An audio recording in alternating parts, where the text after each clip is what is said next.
Welcome to our video on the new features in Denoise 6. This is the professional version, it's our denoising specialist. And I'd like to show you its new features. Let's go to the history viewer up here and load one of our sample images.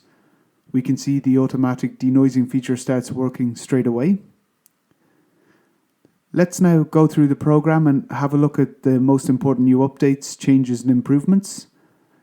One of the first things you'll notice in the top right corner here, if you're familiar with the program, is the new toolbar for the modules. Here you can switch the module areas on or off, so it's fully customizable. Let's click the minus sign up here to hide all the interface areas, then activate the magnifying glass, the denoising area, and maybe selective drawing.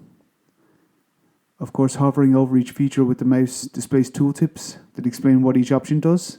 This toolbar menu lets me create an interface that suits my personal needs.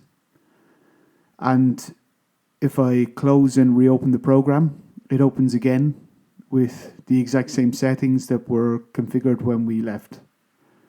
What else is new?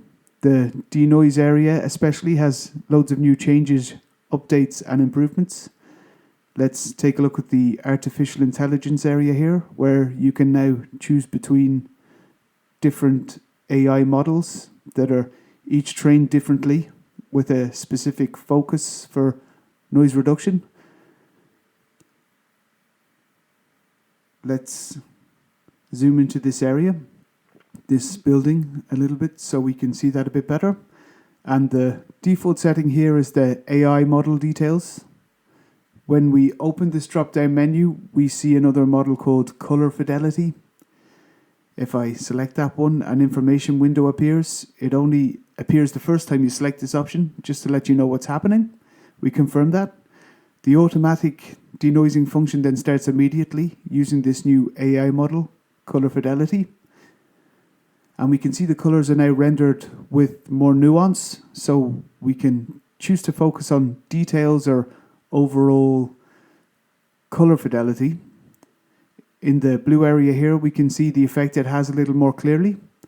As a general rule, the purer the colors in your image, the more important the color fidelity model becomes, and the more texture in your image, the more useful the details model is.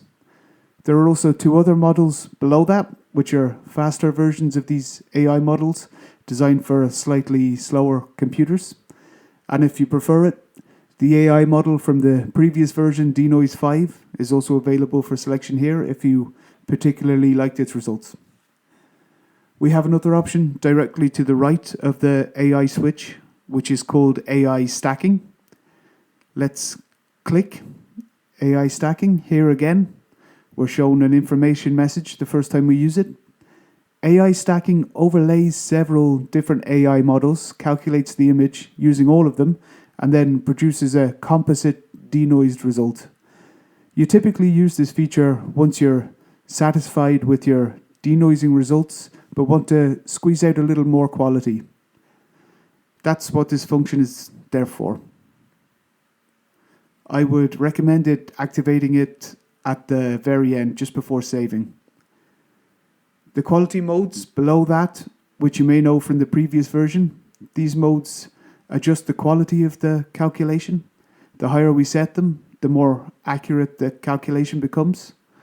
I'm showing a warning here too. Let's set the third mode, for example, and you can see the denoising improves slightly. That's because the AI models defined here also have to be set in different qualities in these settings too. And selecting an individual AI model ensures that up to 5 different trained AIs work together to denoise the image for us. Let's reset that to the default or standard quality mode. We can already see some significant differences. As you can see, a lot has changed in the AI denoising area.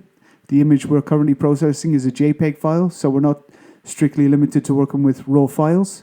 The program works equally well with JPEGs, GIFs, TIFFs, whatever you put in. It denoises anything with pixels.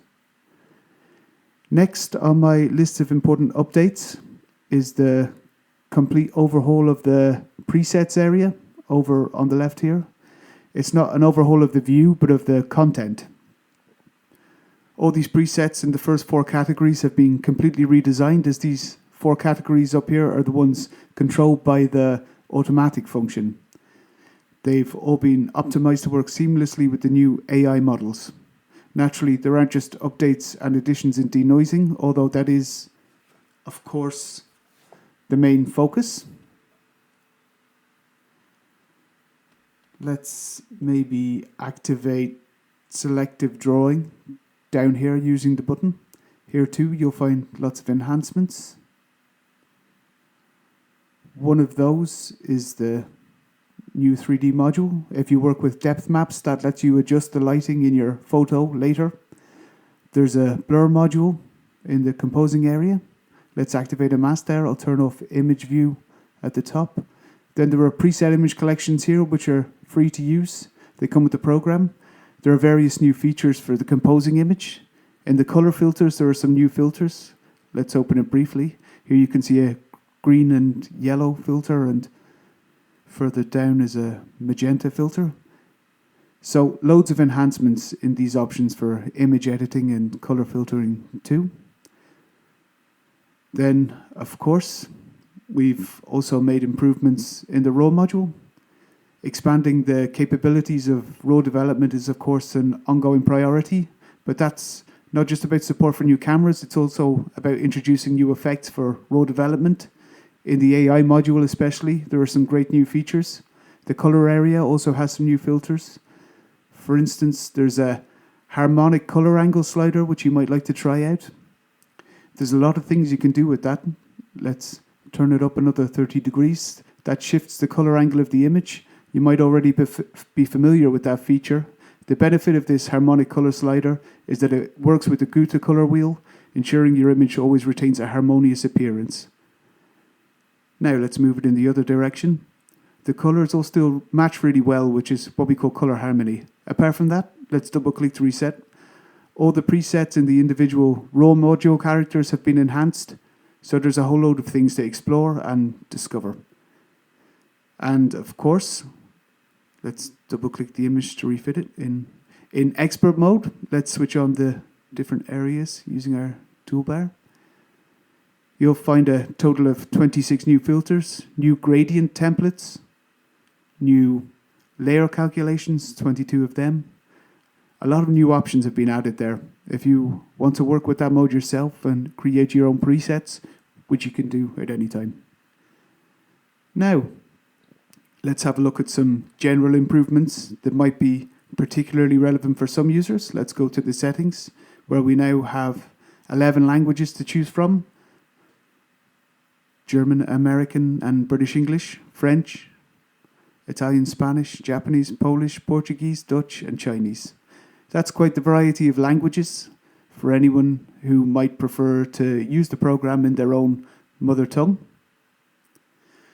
And there's one more thing I'd like to highlight, which I consider very important. In image preparation under extras at the top here, we've added 2 major new functions. The first is correction images. You can now choose a dark frame or a flat frame during image preparation, which are then automatically applied when the image is loaded.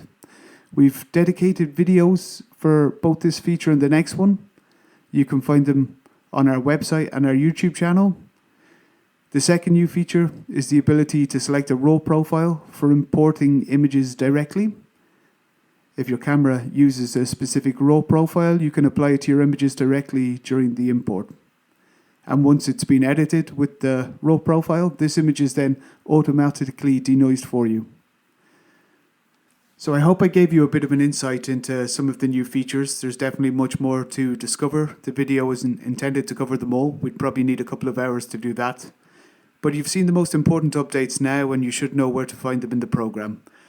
I hope you enjoy exploring the new features and wish you lots of fun experimenting with them. See you next time.